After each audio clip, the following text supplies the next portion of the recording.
Hello everyone, तो स्वागत है सभी का आपके अपने YouTube channel doctor civil services के परिवार में। ये वीडियो बहुत ज़्यादा इंपॉर्टेंट रहने वाली है इस पर्सपेक्टिव से कि आप अपने 10 से 15 नंबर एक्स्ट्रा ला सकते हैं इन टिप्स और ट्रिप्स को यूज़ करके अपने एग्ज़ाम में। ठीक है, इसमें आपके सारे एलिमिनेशन ट्रिक्स भी शामिल हैं, इसमें आपके सारे लॉजिकल गेसिंग भी शामिल है, इसमें आपके सारे वो क्वेश्चंस कैसे सॉल्व करें जो आपको आते तक नहीं वो शामिल है। बट डिस्क्लेमर है भाई, डिस्क्लेमर ये है कि ये टिप्स एंड ट्रिक्स आप तभी यूज़ करोगे जब आपने सच में पढ़ाई की है, सच में आपने अपना बेस्ट दिया है, मेहनत किया है, तभी आप ये टिप्स एंड ट्रिक्स यूज़ कर पाओगे। इसका रीज़न ये होता है कि यार देखो, मैं कोई झूठ नहीं बोलना चाहता कि आप सिर्फ टिप्स एंड ट्रिक्स से आप एग्ज़ाम क्वालिफाई कर लोगे या ऐसा कुछ कर लोगे, नहीं। आप 10 से 15 नंबर का एज ले सकते हो। ये मैं आपको यहाँ पे करना सिखा दूंगा कि मान लो कि आप 120 क्वेश्चन तक गए हो, एनी हाउ मतलब अपना अच्छा से जितना मेहनत किए उतने हिसाब से आपको 120 क्वेश्चन आ रहे हैं, तो आप 10-15 क्वेश्चन उसमें ऐड कर लोगे तो 135 प्लस आप आराम से कर लोगे अगर कहीं आप स्टक हो गए हो अपने एग्जाम में तो। ठीक है, अब ये जो टिप्स एंड ट्रिक्स हैं मैंने बहुत सालों के पेपर को एनालाइज करके पीसीएस के बनाए हैं। ठीक है, तो मे बी अगर आपको कुछ चीज़ ऐसा रबिश था लगे तो I am sorry for that, आपको लग सकता है, बट ये एक्चुअली वर्क करता है पीसीएस के एग्जाम में। एक्चुअली खासकर यूपी पीसीएस में तो बहुत ज़्यादा वर्क करता है, बाकी सारे एग्जाम्स में ही करता है, बट यूपी पीएससी वाले एग्जाम्स में बहुत ज़्यादा वर्क करता है, आयोग के एग्जाम में। मैं इतना कहना चाहता हूँ। ठीक है, सेकेंडली मैं आप लोगों से सॉरी कहना चाहता हूँ क्योंकि मैंने पूरा प्लान किया था कि मैं आपको सब्जेक्ट वाइज पीवाईक्यू सॉल्व कराऊंगा, एंड उसके साथ साथ आपको मैं ये बता दूंगा कि हर सब्जेक्ट से एग्जामिनर कैसे फ्रेम करता है क्वेश्चन को, एग्जामिनर कौन से क्वेश्चन को कैसे गलत बनाता है, आपको कहाँ फंसा सकता है। बट मेरी दादी की डेथ हो गई जिसकी वजह से मैं वो वीडियो प्रॉपर्ली कंटिन्यू नहीं कर पाया। उसका नाम था माइंडसेट सीरीज़। उसमें मैंने सिर्फ एक वीडियो डाली थी, इसमें मैंने सिर्फ पॉलिटी का माइंडसेट आप लोग को बताया था कि पॉलिटी के क्वेश्चंस को आप कैसे हैंडल करो। वीडियो पड़ी हुई है चैनल पे, आप जाके देख सकते हो। ठीक है, उसके बाद मैंने सारे सब्जेक्ट को सोचा था पर मैं कर नहीं पाया, सॉरी फॉर दैट। इसलिए मैं ये वीडियो प्रॉपर लाया हूँ जिसमें सारे सब्जेक्ट को एज अ क्यूमुलेटिव देखेंगे कि आपका प्रीलिम्स का जो एग्जाम होने वाला है उसमें बहुत सारे सब्जेक्ट्स आएंगे, तो सबको कैसे एग्जाम में क्वेश्चन कैसे गलत बना सकता है, अगर कोई क्वेश्चन आपको नहीं आता, ऑप्शन बहुत वेग हो, तो आप कैसे उनको सॉल्व करें। ठीक है, तो प्लीज़ वीडियो को लास्ट तक देखिएगा ताकि आप ये 10-15 नंबर का एज ले सको। ठीक है, तो वीडियो को शुरू करते हैं। पहली ट्रिक हमारी है, उस पर थोड़ा सा ध्यान देंगे आप लोग, बहुत ध्यान से सुनिएगा। पहली ट्रिक हमारी ये है कि अगर आपके पास स्टेटमेंट वाले क्वेश्चन आते हैं और स्टेटमेंट बहुत लेंदी दिया होता है, बहुत बड़े स्टेटमेंट दे रहे हैं, तो उसमें जो सबसे बड़ा स्टेटमेंट होगा उसको आप प्रॉपरली पढ़िएगा। ठीक है, अगर उसमें कैन या मे भी यूज़ हो रहा है तो उसको आप टिक मारेंगे, आपकी कुछ और पढ़ने की जरूरत नहीं, वही स्टेटमेंट आपका सही होगा। ठीक, ये यूपी पीसीएस आयोग का बहुत ज़्यादा है क्योंकि वो जब कोई लंबा स्टेटमेंट बनाता है तो उसमें क्या करता है कि उसमें अगर कैन और मे भी जेनरिक बना देगा उसको तो वो सही होता है। बट अगर ये बहुत ज़्यादा फैक्ट इसमें दिया, मान लो इसमें डेटा दे दिया या ईयर दे दिया, तो भाई उसको तुरंत गलत काट दोगे। ट्रिक समझ गए? क्या बोला मैंने, फिर से बोल दे रहा हूँ, शायद आप समझ जाओगे। देखो, मान लो कोई स्टेटमेंट आया जिसमें 2 लाइन यूज़ हुई या 3 लाइन यूज़ हुई। ठीक है, 4 स्टेटमेंट है, एक स्टेटमेंट इतना बड़ा, एक छोटा सा, एक उससे बड़ा, एक ऐसा करके। ठीक है, तो इसमें अगर मान लो उसने कैन यूज़ किया है, मे भी यूज़ किया है, तो आप उसको तुरंत सही मारोगे, वो आपका गलत हो ही नहीं सकता। ठीक, या फिर अगर उसमें कोई डेटा दे दिया गया, कोई ईयर दे दिया गया या कोई मतलब डेटा दे दिया गया कि इतने लोग, मतलब ऐसा करके 2000 या 3000 ऐसा कोई नंबर लिखा हुआ है, ठीक है, तो आप उसको तुरंत गलत मार दोगे क्योंकि वो हमेशा गलत होता है। ठीक, समझ गए? आपको पता होगा, आपको लग रहा होगा कि मैं ऐसा क्यों बोला, भाई ये यूपी पीसीएस आयोग का माइंडसेट है, इसको समझो आप लोग। ठीक है, आप लोग खुद एनालाइज करने जाओगे, आपका टाइम वेस्ट होगा, मैंने प्रॉपर्ली एनालाइज करके दिया, नहीं यकीन हो तो पीवाईक्यू उठा के देख लो, खुद समझ जाओगे। ठीक है, और जनरली इसमें क्या होता है, जनरली कि जो छोटा वाला स्टेटमेंट होता है ना, वो मोस्टली सही होने के उसके चांसेस ज़्यादा होते हैं, छोटे वाले स्टेटमेंट के मोस्टली सही होने के चांसेस ज़्यादा होते हैं। ठीक है, इसको ध्यान रखना आप।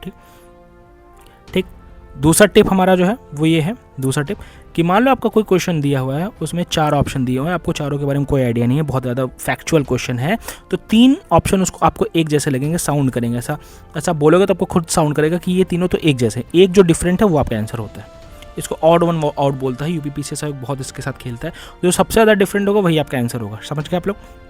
आप क्वेश्चन देखोगे आपको खुद समझ जाएगा कि जो सबसे ज़्यादा डिफरेंट होगा वही आपका आंसर होगा। ठीक, समझ गए? तो हमारी दूसरी टिप थी। ठीक, अब हम तीसरी टिप पे जाते हैं अपना। तीसरी टिप हमारी ये है कि जितने भी एक्सट्रीम वर्ड्स होते हैं, ठीक है, वो 95% गलत होते हैं।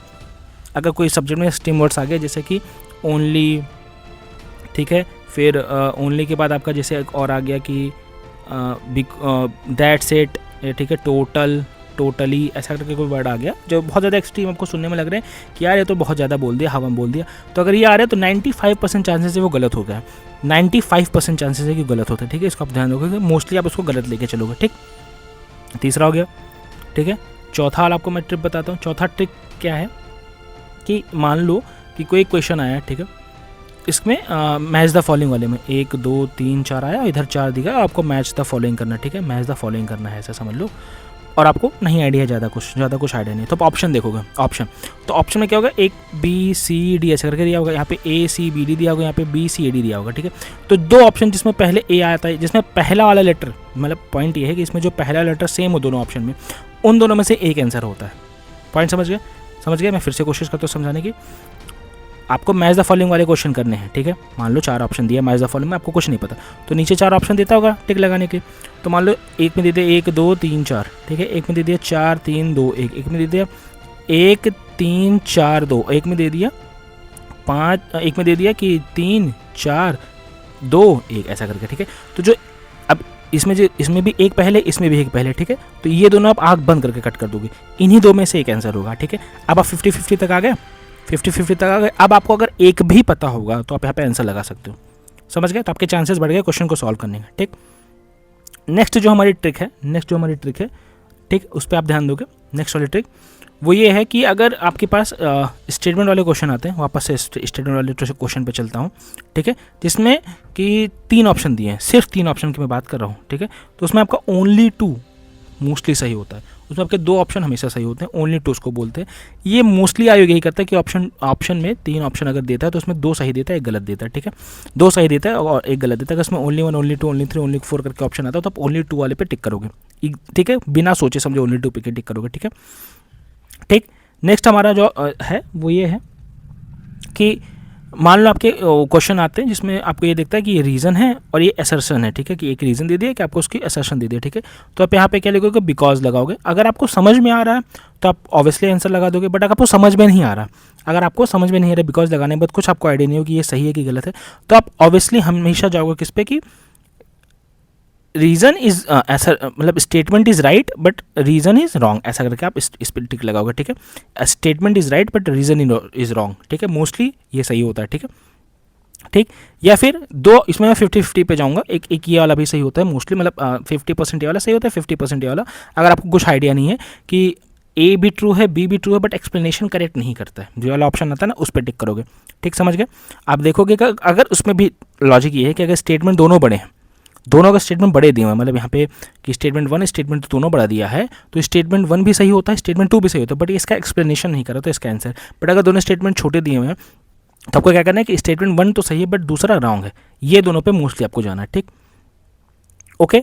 और एक मैंने बहुत ज़्यादा ऐसा एनालाइज किया है कि जो यूपीपीएससी और योग जो है ना, वो क्या करता है, मोस्टली जितने भी आंसर देता है एमसीक्यू के, वो पता नहीं क्यों बी और सी में ज़्यादा देता है, बी और सी में, ठीक है, बी और सी में, मतलब आपका आंसर बी ऑप्शन सी होगा, उसमें से मोस्टली आप सी पे आंख बंद करके टिक लगाओ। अगर आपको कुछ नहीं आता है तो सी पे टिक लगाओ, ठीक है, ठीक, सी पे मोस्टली टिक लगाओ। अगर आप सी पे टिक लगाते हो तो आप अगर मान लो कि 10 टिक्स लगाते हो तो उसमें अप्रॉक्स 5 से 6 सही जाते हैं, ठीक है। आयोग का ये पता नहीं क्या उसका फैटिशेस के साथ, ठीक है, समझ गए?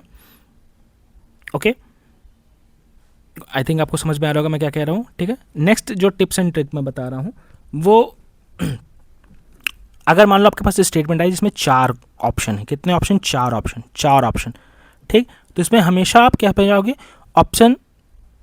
4 ऑप्शन वाले में ओनली 3 वाले पे हमेशा जाओगे। एक हमेशा गलत रहता है ओनली 3 वाले पे, एक हमेशा गलत रहता है ओनली 3 वाले पे।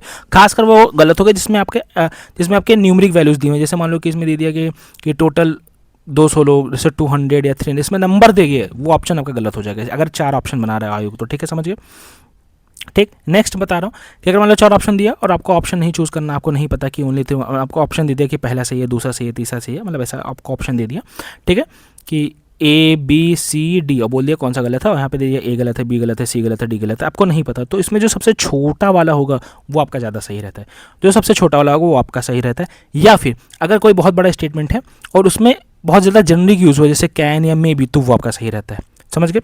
दोनों समझ गया, मैं फिर से समझा रहा हूँ। 4 स्टेटमेंट दिया है जिसमें जो सबसे छोटा वाला स्टेटमेंट रहता है मोस्टली वो सही रहता है, ठीक है। या फिर बड़ा वाला स्टेटमेंट अगर उसमें कैन मे बी, या आपको पढ़ने से ऐसा लग रहा है कि बहुत जेनरिक है, मतलब बहुत नॉर्मल सी बात लिखी हुई है, तो आप उसको क्या लगाओगे, उसको टिक लगाओगे, समझ गए आप लोग?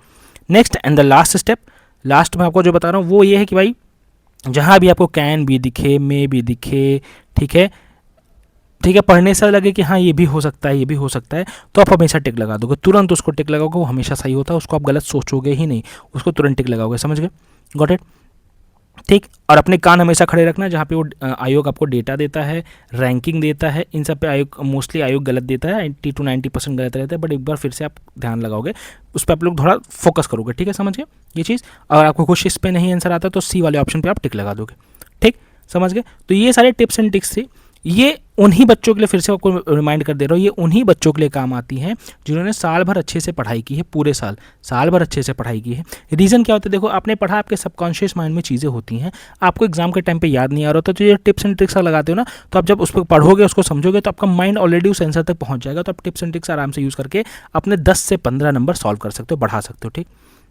आई होप आप लोगों को वीडियो समझ में आएगा। बहुत लोगों को वीडियो बहुत वेग लगेगा कि क्या बोल रहा हूँ, बट भाई नहीं भरोसा है तो आप उठाओ PYQ उठा के, अभी आपके पास टाइम हो तो उठा के PYQ जो ये पूरे टिप्स एंड ट्रिक्स लगा के सॉल्व कर लो। 200 क्वेश्चन आता है ना, 200 सॉल्व कर लो, और आप मिनिमम आप 50% तो सही करके आओगे। तो भाई कोई मैं मतलब उड़ता तीर नहीं बोल रहा हूँ, बहुत क्लियरली चीज़ बोल रहा हूँ, मैंने पूरा एनालाइज करके आप लोगों को बता रहा है, मैंने उसको झूठ बोलने का कोई फ़ायदा नहीं है। बट ये तभी है जब आप अच्छे से पढ़े हो, उसके बाद आप 10 से 15 नंबर में कहीं अटक रहे हो, तो ये सारे टिप्स एंड ट्रिक्स हैं जिसमें आप अपने नंबर को इंक्रीज़ कर सकते हो। समझ गए आप लोग। तो आई होप आप लोग को वीडियो समझ में आया होगा, इंटरटेनिंग लगा होगा, इन्फॉर्मेटिव लगा होगा। और रही बात कितने क्वेश्चन आपको अटेम्प्ट करने हैं, तो हिंदी में 60 आउट ऑफ 60, जीएस में 110 से 115 के बीच में 140 में से, और अगर आप पहले ही आउट आपको लग रहा है आपको कुछ नहीं आ रहा तो 200 में से 200 पूरा अटेम्प्ट करके आओ। ओके, प्लीज़ चैनल को लाइक शेयर सब्सक्राइब करें, ठीक है। जैसे ही प्रीलिम्स ओवर होता है आर का, मेंस पढ़ेंगे साथ में। मेंस का मैंने बहुत अच्छे से पूरी प्रिपरेशन कर रखी है कि आप लोग को कैसे पढ़ाना है। आप लोग का प्रीलिम्स मैंने कितने अच्छे से पढ़ाया आप खुद देख सकते हो। अभी जब पेपर दोगे ना तो आपको खुद एनालाइज हो जाएगा कि यार बहुत तगड़े से आप लोगों ने पढ़ाई की, अगर आपने जेन्युइनली मैंने जो जो बोला वो किया है तो, ठीक है। तो मिलते हैं नेक्स्ट वीडियो में, तब तक के लिए जय हिंद।